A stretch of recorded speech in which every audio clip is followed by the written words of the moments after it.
Guys मैं अभी हूँ आईटीआई का वर्कशॉप में और ये है ड्रिलिंग मशीन और ये है बेंच वाइस।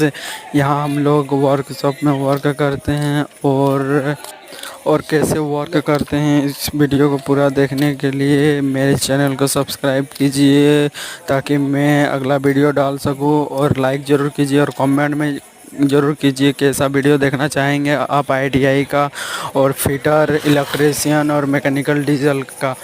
तो लाइक कीजिए और शेयर ज़रूर कीजिए अपने दोस्तों के साथ। Thank you.